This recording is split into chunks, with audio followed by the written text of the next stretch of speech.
បាទជំរាបសួរបងប្អូនថ្ងៃនេះខ្ញុំបាទមានរឿងមួយលើកមកបរិយាយចែកជូនបងប្អូនស្ដាប់ដើម្បីកែអបសុខរឿងនេះកើតមានយូរហើយតាំងពីជំនាន់យើងនៅមើលគូបងប្អូនអ្នកស្រុកស្រែជនបទខែយើងស្ទូងហ្នឹងគឺនាំគ្នាដេញគូទៅខ្វៀលអីវាលទៅមើលយកគូទៅវាលហ្នឹងដល់អញ្ចឹងទៅមានអ៊ំស្រីម្នាក់នោះគាត់មានវ័យរៀងចំណាស់ដែរហើយគាត់ក៏ទៅខ្វៀលគូជាមួយក្មេងៗនឹងដែរដល់អញ្ចឹងទៅគាត់គេហៅថាលិចបត់ជើងធំបើនិយាយស្រួលស្ដាប់ទៅគេថាលិចអាចចឹងចាស់ដល់ពេលគាត់ឈឺលិចអាចខ្លាំងពេកគាត់មើលលិច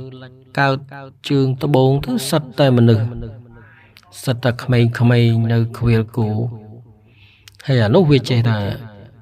គេហៅថាលិចកាន់តែខ្លាំងមកលើហើយមើលលិចកើតជើងត្បូងសិតតែក្មេងៗដល់អញ្ចឹងគាត់មិនដឹងធ្វើម៉េចគាត់ដើរទៅគាត់នឹកឃើញអូទៅណាទេអញមាននៅក្នុងទឹកនឹងតែហ្មងណាស្រួលបាទគាត់ក៏លោតចុះទឹកក្រែងបាទលោតចុះទឹកក្រែងមានអី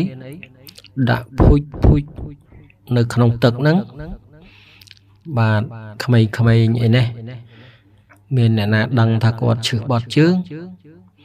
ស្មានតែគាត់ហ្នឹងលោតទៅមុជទឹកបាទមានអីគាត់បធូរអារម្មណ៍របស់គាត់ហ្នឹងនៅក្នុងទឹកហ្នឹងភុជមកបាទស្រាប់តែគាត់ងាកក្រោយមកងើបធ្ងែលបងប្អូនហើយងើបពីក្រោយធ្ងែលឡើងស្រាប់តែគាត់លន់មាត់យីអានេះប្រុងឡើងជីកកអញផងបាទគាត់ក៏រត់ក្នុងទឹកហ្នឹងពេលគាត់រត់ទៅមានអាហ្នឹងវាជាហូរមកតាមទឹកគួចតាមក្រោយហ្នឹងរត់ទៅលិចហូរ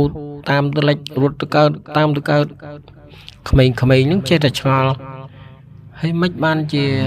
អ៊ំស្រីម្នាក់ហ្នឹងគាត់ចេះតែរត់ចុះរត់ឡើងនៅក្នុងទឹកបាទមានអីរត់ចុះរត់ឡើងយូរហើយអាហ្នឹងតែរត់កាន់តែលឿន